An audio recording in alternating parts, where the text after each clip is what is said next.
संदेश पहुंचाएंगे, पूरे महाकौशल तक अपना संदेश पहुंचाएंगे। और इसीलिए आज माननीय मुख्यमंत्री जी हम सभी के बीच में यहाँ पर उपस्थित हैं। मैं उनसे अनुरोध करूंगा कि वे सीधे आप सभी को संबोधित करें। पहले कराएंगे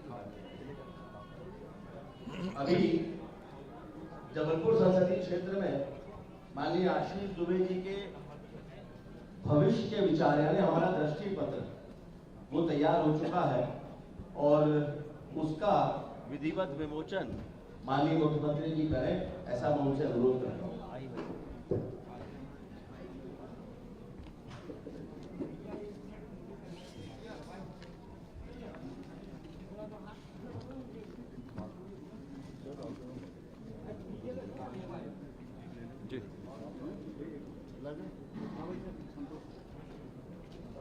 वहाँ और चाहिए क्या?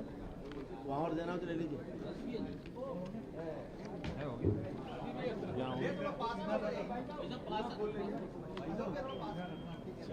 हो गया।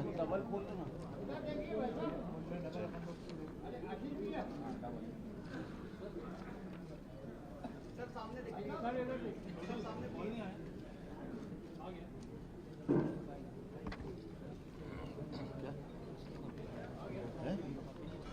क्यों? अच्छा।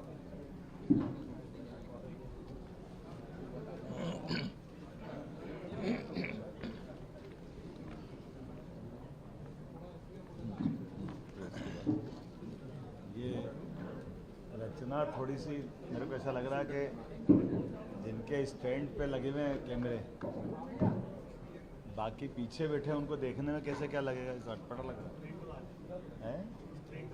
प्रिंट वाले तो दो हिस्से करें, क्या करें? ऐसे नोट करते रहते हैं।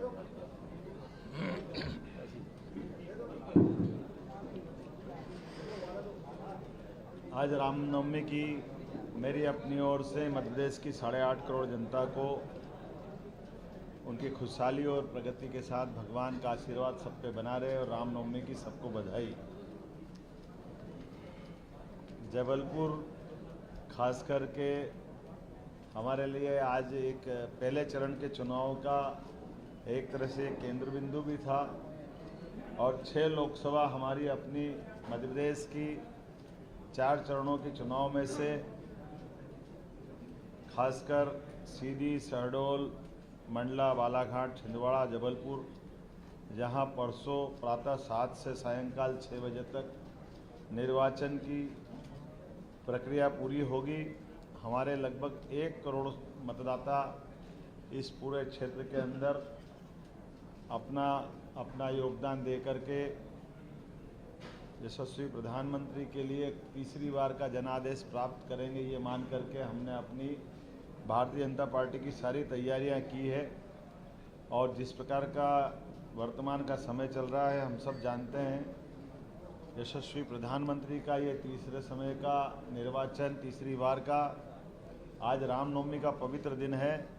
आज का दिन और ऐतिहासिक है। भगवान राम अभी तक के जितने निर्वाचन हुए वो टेंट में बैठकर हुए थे। अब पहली बार वो अपने अयोध्या में स्वयं के गर्भगृह में बैठ कर के भगवान राम न केवल मुस्कुरा रहे हैं बल्कि सूर्य तिलक लगा करके दोपहर 12 बजे आज जो जन्मदिन उनका जो मनाया गया है, पूरे विश्व को सनातन संस्कृति की आभा कीर्ति से आलोकित कर रहा है। मैं अपनी ओर से खासकर प्रथम चरण की सभी 6 लोकसभा क्षेत्रों में भारतीय जनता पार्टी के द्वारा जिस प्रकार से प्रचार प्रसार किया था, लगभग 40 से अधिक सभाएं लेकर के 30 से अधिक रोड शो और 25 से अधिक हमारे कार्यकर्ता सम्मेलन के कार्यक्रमों में शामिल हुआ। हमारे अपने इस पूरे अभियान के केंद्र बिंदु में यशस्वी प्रधानमंत्री आप सबकी जानकारी में है। ऐतिहासिक रोड शो हमारे जबलपुर में रानी दुर्गावती की नगरी में गौरवान्वित करते हुए एक रिकॉर्ड बना है जो भूतो न भविष्यति। इसी के साथ साथ हमारे गृह मंत्री बीती रात छिंदवाड़ा की धरती पर रात वो रहें और कल का उनका रोड शो भी अभी तक के हमारे अपने खास करके महाकौशल कि इस बेल्ट में गृह मंत्री के द्वारा किया गया रोड शो अभी तक के सारे रिकॉर्ड तोड़ रहा है। और खासकर छिंदवाड़ा की धरती पे तो हमारे राष्ट्रीय अध्यक्ष श्रीमान जगत प्रसाद नड्डा जी और महाकौशल में भी उनका प्रवास हुआ। और ये पहले चरण से हमने अपनी जो कार्यकर्ताओं से सीधे संवाद की स्थिति है, जनता के बीच जाकर अपने विषय रखने की जो हमारी परंपरा है, और उसको आपकी भाषा में हमारे प्रचार की आक्रामक तैयारी भी बता सकते हैं। लेकिन बगैर संकोच हमारी विनम्रता के साथ हमने अपनी बात रखने का प्रयास किया। और हमारी जो समान रूप से दोनों तैयारियां निर्वाचन में जो चली है, जनता के बीच जाकर के रखने के लिए सभाएं, रोड शो, कार्यकर्ता सम्मेलन, बात तो हमने वॉल पेंटिंग से चालू की कि हमारा बड़े से बड़ा नेता अपनी प्रचार की शुरुआत स्वयं वॉल पेंटिंग करके हमने अपनी शुरुआत की। और संगठन के स्तर पर पन्ना प्रभारी, बूथ लेवल के कार्यकर्ताओं को सशक्त बनाना, ये जब हमारे माननीय प्रधानमंत्री श्रीमान नरेंद्र मोदी जी इसकी चिंता पालते हैं, तो स्वाभाविक रूप से हमारे सबकी जानकारी में है कि इसकी शुरुआत माननीय मोदी जी ने जबलपुर और बालाघाट में संपन्न की थी। और इसके बाद जिस प्रकार का अभियान चला कि हम सब देख रहे हैं कि निर्वाचन में ऐसा लगा नहीं हमको कि निर्वाचन के इस दौर में कांग्रेस हमारे आगे कहीं टिकी है, लेकिन हम तो कांग्रेस सहित सारे विपक्षी दलों का आह्वान करते हैं। इस लोकतंत्र के यज्ञ में हरेक को अपनी भूमिका निभाना चाहिए। हमारे प्रदेश के यशस्वी अध्यक्ष श्रीमान वीरेंद्र शर्मा जी, संगठन महामंत्री हिदानंद शर्मा जी, हमारे यहाँ के मंत्री श्रीमान राकेश जी, हमारे प्रहलाद सिंह पटेल जी, हमारे श्री कैलाश विजयवर्गीय जी, राजेंद्र शुक्ला जी से लगाकर जिन जिन मंत्रियों को हमने जो जवाबदारियाँ दी है, वो सारे के सारे हर स्थान पर हर जगह अपने अपने दायित्व का निर्वहन करने के लिए मैदान में कुशल संगठक की तरह लगातार एक कार्यकर्ता भाव से सभी लगे रहे। मुझे इस बात की प्रसन्नता के पहले चरण के हमारे 6 प्रत्याशी केंद्रीय मंत्री श्री फग्गन सिंह कुलस्ते, जो हमारे मंडला लोकसभा से प्रत्याशी थे, छिंदवाड़ा से विवेक बंटी साहू, सीधी से राजेश मिश्रा, और हमारी हिमाद्री सिंह जी शहडोल से, बालाघाट से श्रीमती भारती पारदी, और यहाँ आशीष दुबे जी जबलपुर से। हम सब जानते हैं कि जबलपुर की इस धरती से लगातार लंबे समय से भाजपा को आशीर्वाद मिलता रहा। और जबलपुर तो वो धरती है जहां पहली बार 1-1 लाख से, फिर 2 लाख से, फिर 5 लाख से, ये एक के बाद एक रिकॉर्ड हमारे अपने जबलपुर की धरती से नए नए प्रकार से हमने बनाए हैं। और ये हमारे अहंकार की बात नहीं है, ये हमको जनता के आशीष की बात है। तो आशीष का ही परिणाम है कि इस बार आशीष दुबे हमारे प्रत्याशी बने। ये कमल का फूल सबके आशीष से ही खिलता है। और यशस्वी प्रधानमंत्री ने हमारे लिए ये पूरा क्षेत्र मध्य प्रदेश के धरती पर चुनाव अभियान की शुरुआत अगर कहीं से की है तो रानी दुर्गावती की नगरी से, यहाँ से शुरुआत की। मुझे इस बात की भी प्रसन्नता है, प्रदेश के सभी मतदाताओं के, खासकर 1,13,09,000 से ज़्यादा मतदाता भाइयों को 19 तारीख को भारतीय जनता पार्टी के पक्ष में प्रत्याशियों को जिताने की अपील मैं आपके माध्यम से करता हूं, क्योंकि आखिरी दौर में हम पहुंच गए हैं। और यशस्वी प्रधानमंत्री श्रीमान नरेंद्र मोदी जी के विजय अभियान में खासकर तीसरी बार मोदी सरकार, आज का दिन हिंदुओं के लिए और सौभाग्य का दिन है। लगभग 500 वर्ष बाद आज का ऐसा दिन है जब भगवान राम के रामनवमी के दिन हमारे प्रचार अभियान का पहला चरण पूरा हो रहा है। और हमारे लिए और सौभाग्य की बात है, इसी वर्ष भगवान राम के गर्भगृह में प्रवेश हुआ। और पिछले टेन्योर 2019 से 2024 के बीच में भाजपा की सरकार द्वारा किए गए काम, एक के बाद एक सारे उल्लेखनीय काम जो 70 साल पहले से जिनके बारे में ऐसा माना जाता था कि असंभव है, वो सारे निर्णयों का परिपालन कराते हुए यशस्वी प्रधानमंत्री ने न केवल लोकतंत्र की इज्जत बढ़वाई, बल्कि धारा 370, 3 तलाक से लगा करके भगवान राम के मंदिर का गर्भगृह में प्रवेश तक के सारे निर्णय एक के बाद एक ऐसे ऐतिहासिक हुए हैं जिनके लिए विपक्ष ने हमेशा पता नहीं क्या क्या शब्द वापरा, कैसे कैसे बोले। उन्होंने कहा देश में खून की नदियां बह जाएगी, देश में दंगा हो जाएगा, हमारे लोकतंत्र को कमज़ोर करने के लिए, लोगों को डराने के लिए, भयभीत करने के लिए, लेकिन सारी आशंका निर्मूल करते हुए यशस्वी प्रधानमंत्री ने पूरा 5 साल का टेन्योर पूरा किया।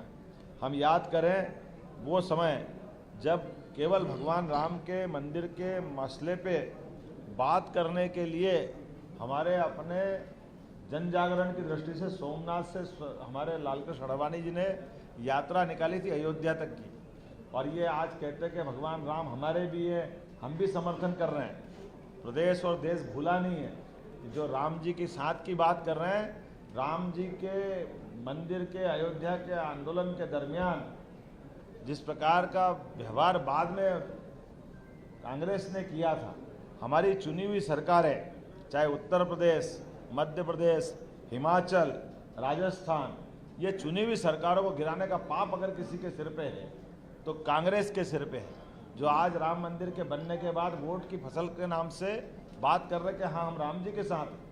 कोर्ट के वो सारे शपथ पत्र, कोर्ट में इनके बड़े बड़े पदाधिकारी, महामंत्री, उपाध्यक्ष, कार्यकारी अध्यक्ष और सार्वजनिक वक्तव्य, जिसने सदैव हिंदू मुसलमानों के बीच में लंबी खाई पैदा करने का प्रयास किया। मुझे इस बात की प्रसन्नता यशस्वी प्रधानमंत्री के नेतृत्व में हमारी सरकार ने न केवल हिंदू मुसलमानों के साथ एकजुट होकर के शिलान्यास के कार्यक्रम में भाग लिया, बल्कि उससे बड़ा उदाहरण बना जब 22 जनवरी को लोकार्पण का मौका आया।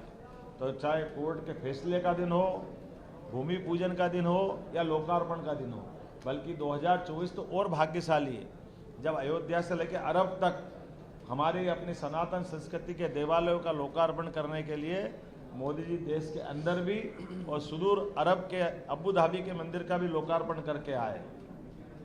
ये हमारी अपनी मूल सनातन संस्कृति का उच्चतम हमारा एक तरह से आज का समय चल रहा है।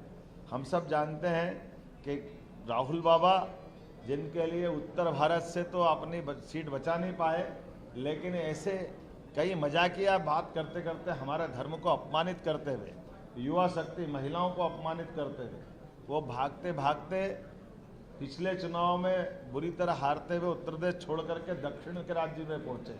और इस बार जो चारों तरफ की हमारी 10 दिशाओं से समाचार आ रहे हैं कि निश्चित रूप से इस बार के चुनाव हो सकता है उनको केरल के बाद आगे समुद्र पार करके कोई और जगह जाके चुनाव लड़ना पड़े, कोई जगह उनको मिलने वाली नहीं है।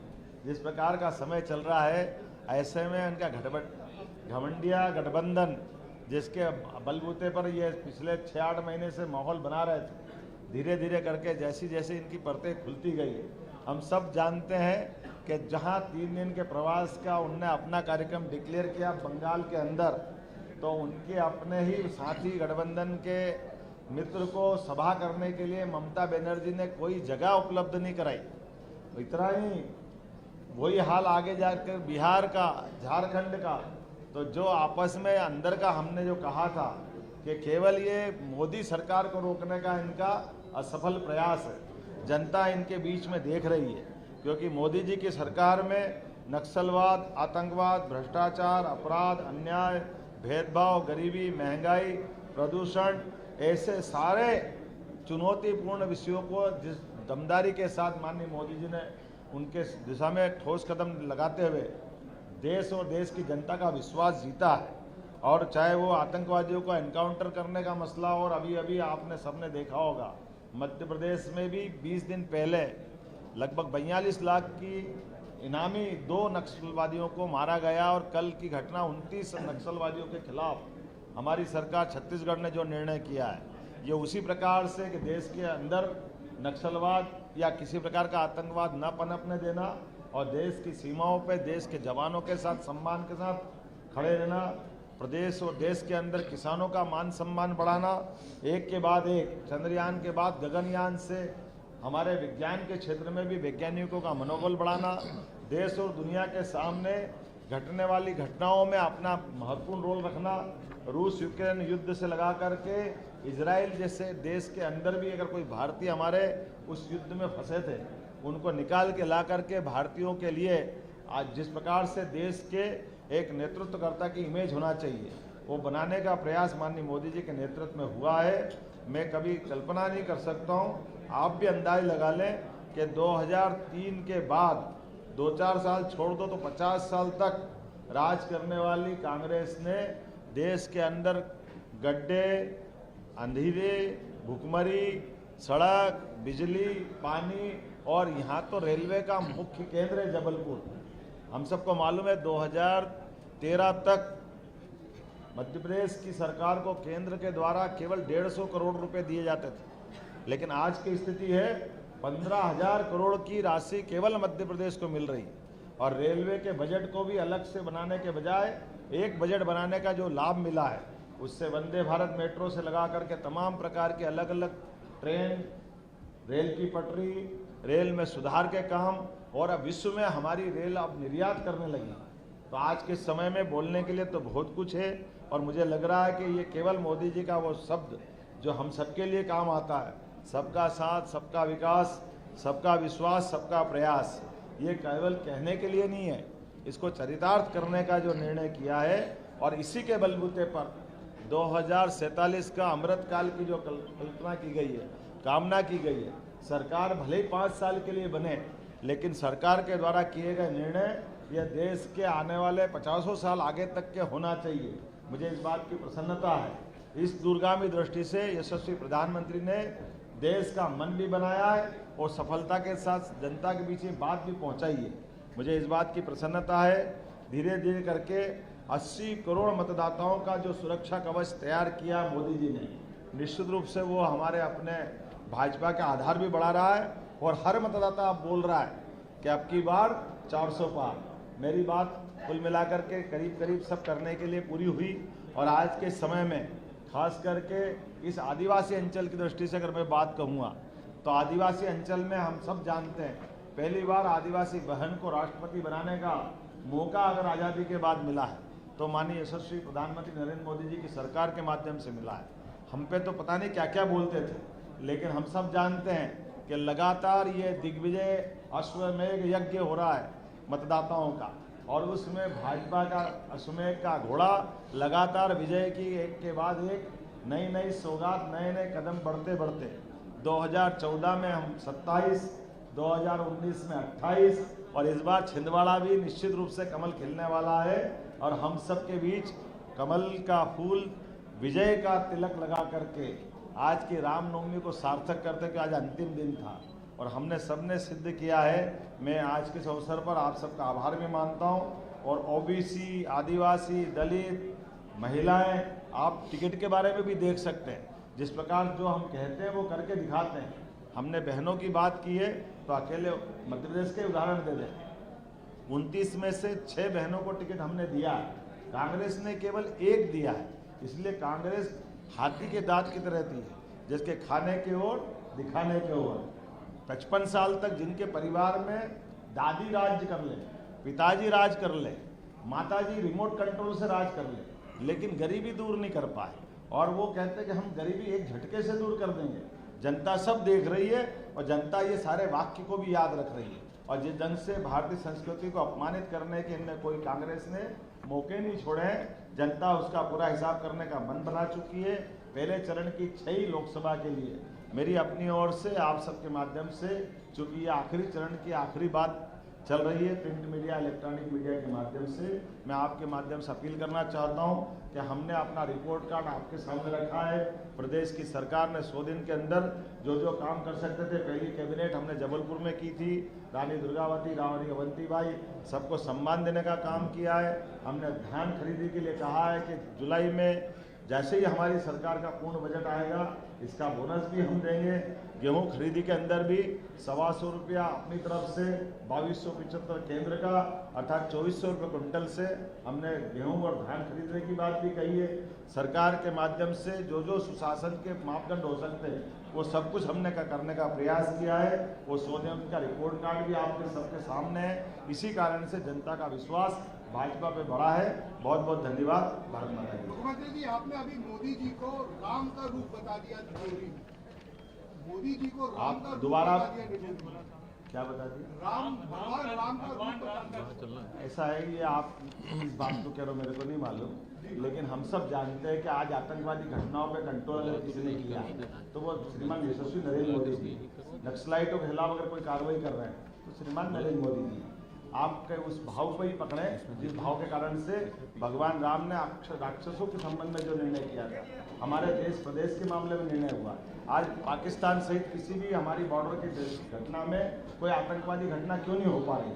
पहले वो जमाने गए जब बम्बई, दिल्ली और जहाँ जहाँ बम फूटते थे, आज एक भी घटना नहीं हो रही। इसका क्या अर्थ है? केवल इस भाव को समझने के बजाय राजनीतिक दृष्टि से कोई बात कहेगा तो मैं कुछ नहीं कहूँगा। ममता बनर्जी ने पहली बार रामनवमी पर छुट्टी घोषित की है सरकार, क्या कहेंगे? ममता बनर्जी ने राम मंदिर को लेकर दंगे की कल्पना क्यों की? ये ममता बनर्जी बताए। हम तो राम जी के जुलूस निकालने वाले लोग हैं, भगवान राम की जय जयकार करते पूरे देश को एक साथ रखने वाले लोग। अगर वो दंगे की कल्पना करती तो याद करो राम मंदिर के मामले में कांग्रेस सहित सब लोगों ने क्या कहा था? राम मंदिर बनेगा तो देश में आग लग जाएगी, दंगे हो जाएंगे। क्या हो गया? सुप्रीम कोर्ट का फैसला आ गया, शिलान्यास हो गया, लोकार्पण हो गया, ना हिंदू ना मुसलमान सबने मिलकर के स्वागत किया। ये अपने देश की विशेषता है।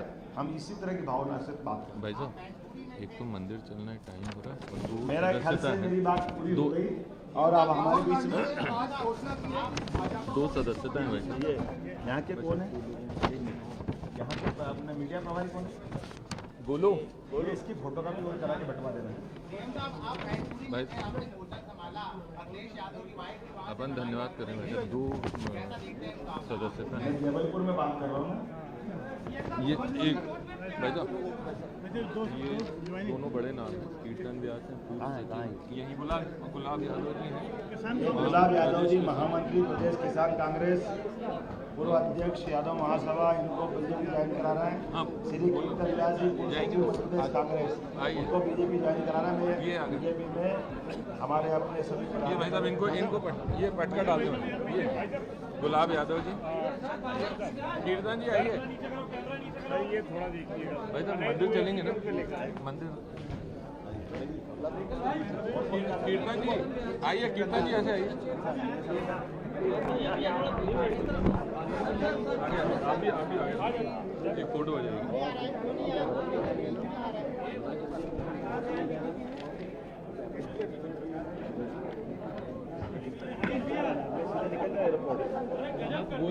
कर दिया था सीएम साहब ने, मैंने मना करवा दिया था। हाँ, अभी मेरे को उनका श्याम सरानी जी का फोन आया था कि भाई साहब बात होगी। मैंने